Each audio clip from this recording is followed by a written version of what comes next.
Gracias, presidente. Quiero, dadas las discusiones que se han dado y antes de presentar ponencia, referirme a algunos de los puntos que me parecen que son nodales de la discusión.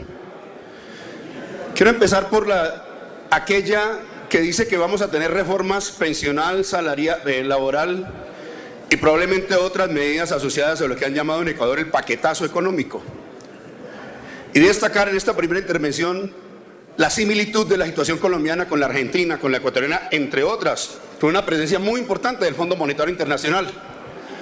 Asunto sobre el cual hay perfecta continuidad entre el gobierno de Santos, que preparará las condiciones, y el gobierno de Duque, que va a desarrollar una política marcadamente cercana a la influencia del Fondo Monetario y de Luis Carlos Sarmiento Angulo, entre otros, para mencionar de entrada algunas discusiones. Voy a presentar un video referido para introducir la discusión sobre reformas laborales y pensionales. Vean este video, por favor, de la intervención que hacía el doctor Álvaro Uribe, por entonces presidente de la República, acerca del asunto laboral y la jornada laboral, discusión tan en boga por estos días. Por favor, el video. A Colombia la está matando la pereza. Lo que tenemos que hacer en modificación de jornada de trabajo es recortar la jornada de sueño, es recortar la jornada de vacaciones, es recortar la jornada de festivos. A Colombia la está matando la pereza. No me la repita. Lo que tenemos que hacer en modificación de jornada de trabajo es recortar la jornada de sueño. No me la repitan, por favor, párenla ya, porque la verdad es que ofende a la inteligencia de los trabajadores colombianos y al país. ¿A quién le creemos? ¿Al Álvaro Uribe de hoy, que dice que hay que rebajar la jornada laboral para compartir con la familia? ¿Al Álvaro Uribe, presidente, que decía que a Colombia la mata la pereza y hay que prolongar la jornada de trabajo? Eso es lo que dice explícitamente, en demérito de los otros. ¿O le creemos? Permítame, por favor. Permítame. Doctor Uribe, por favor, atienda. Y adicionalmente, al Álvaro Uribe de los 90, que nos aplicó la reforma laboral, lo que fue copartícipe de la reforma laboral y pensional de entonces. Creo que hay que creerle a los tres. Esta es mi discusión. Y en materia pensional hay que creerle también al Álvaro Uribe de esas otroras épocas y las actuales. Y a Luis Carlos Sarmiento de unas y otras épocas. Porque todas tienen un signo común, aunque algunas hablen de prolongar la jornada y otras de reducir la jornada. Y el asunto se reduce a lo que los teóricos llaman, voy a ponerlo en esos terminachos, pero lo trato de explicar, el tema de la plusvalía absoluta. Usted explota más la fuerza laboral, aumentando la jornada laboral, pero también reduciendo el salario. Y hay varias formas de reducir el salario en beneficio de otro sector, del capital. Una, por ejemplo, muy socorrida en unas épocas, aumentar el salario por debajo del índice de inflación y por debajo de los índices del precio del productor. Hay una evidente demérito del salario en términos de formación bruta de capital, comparado con la formación bruta de capital. Pero también se puede hacer por la vía, por ejemplo, de decidir que yo aumento la versión legal de la jornada diurna, con lo cual al final de mes los trabajadores que antes devengaban distinto trabajando la jornada nocturna tienen una menor compensación salarial, derivan un mejor salario, luego hay mayor rentabilidad del capital. Pero también se puede hacer como se propone ahora, pagándole por horas miserables por debajo del salario mínimo a los jóvenes y a los nuevos trabajadores, y logrando que mediante ese tipo de contratación la seguridad social bastante precaria de hoy ya no sea pagado por el conjunto de trabajadores y empresarios, sino que lo pague el conjunto de la sociedad a través de los beneficios económicos periódicos. De modo que lo que vamos a tener inexorablemente es que si se aprueba esa reforma, mañana la mayoría de los empleadores van a conducir la contratación a aquella por horas, por debajo del mínimo. Es más, pueden perfectamente distribuir el mismo salario mínimo dedicado hoy a un trabajador a medias jornadas de dos trabajadores, y por ese solo hecho, sin mermar nominalmente el salario, deja de pagar la misma seguridad social y obtiene una ganancia adicional. Luego esa propuesta lo que va a conducir es a lo mismo que condujo, por ejemplo, las órdenes de prestación de servicios que se prometían para sectores muy localizados del mundo de la producción y hoy son los que se han generalizado.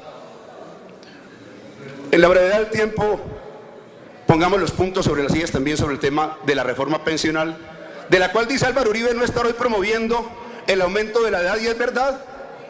Es que una reforma pensional paramétrica no solamente se puede referir al tema de la edad, también se puede referir al número de semanas cotizadas, por ejemplo, y en este caso, como se ha venido proponiendo, al aumento de los aportes que tenga que dar el mundo del trabajo al mundo del sector financiero, quien hoy mayoritariamente deriva beneficios del régimen pensional privado.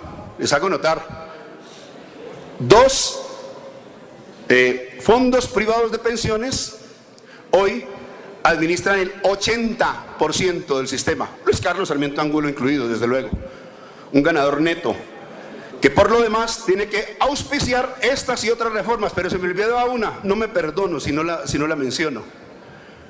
La propuesta novísima, vamos a ver que no es tan nueva, según la cual para darle empleo a los jóvenes ahora hay que precarizarlos mucho más y aceptar que un joven, por ser joven profesional, pero joven, se le puede pagar el 75% del salario mínimo, fórmula que ya ensayó en su oportunidad el mismo doctor Álvaro Uribe, o que fue la 789 en relación con el contrato de aprendizaje. Le prometieron a los aprendices que si aceptaban dejar de recibir un contrato laboral con la asignación correspondiente y permitían ganar el 75% del mínimo, dice que iba a ser un mundo mejor para la juventud, y eso no es lo que ha ocurrido. Los indicadores dicen exactamente lo contrario. Sobre esto, cuando discutamos reforma laboral, voy a traer detalladamente la estadística para comprobar que es rotundamente falso y los hechos hablan por sí mismos. La promesa malhadada que se hizo hace décadas y que hoy lamentablemente tiene ya no solamente a los jóvenes, sino también a los otros grupos poblacionales como lo tienen, porque hay que decirle al país y a los jóvenes, cuando sean remunerados de esa manera miserable, muy probablemente van a engancharse jóvenes, pero en demérito de otros núcleos, es decir, van a desvincularse otros segmentos de la población que no reúnen las mismas condiciones de aquellos precarizados, y entonces el desempleo va a variar en su composición, pero va a seguir siendo el mismo, porque el mundo del trabajo es lo que se ha venido afectando con la desindustrialización y la desagrarización del país. Pero voy al segundo punto. ¿Por qué estas reformas? ¿Qué tienen de común con el Ecuador? Tienen de común que en general el Fondo Monetario Internacional y el sector financiero, léase de nuevo Luis Carlos Sarmiento Angulo, están pidiendo el mismo tipo de reformas desde hace décadas.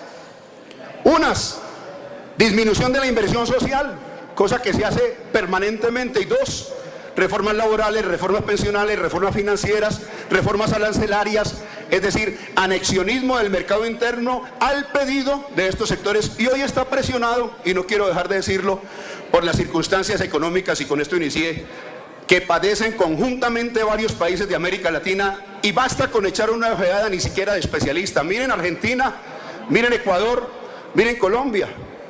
¿Cuáles son sus comunes denominadores? De una parte, la altísima injerencia, la presencia del Fondo Monetario Internacional, y por eso me remito a Santos. Fue Santos quien dejó aprobado un cupo del Fondo Monetario Internacional. Digamos que lo que hoy se distribuye en Santos y Duques, en el Ecuador lo hizo solito Lenín Moreno. Pero eso no hace distinta la circunstancia colombiana.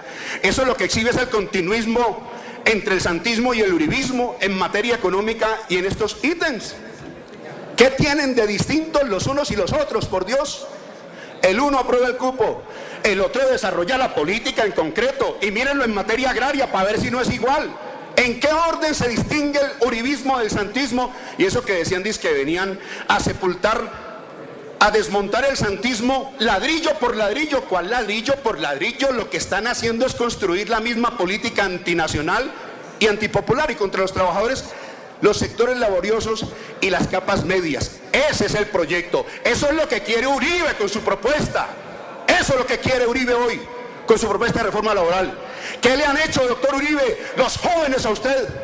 ¿Qué le ha hecho la juventud colombiana al Centro Democrático para que atente de esta manera contra sus intereses? Pues bien, ellos Un minuto, senador.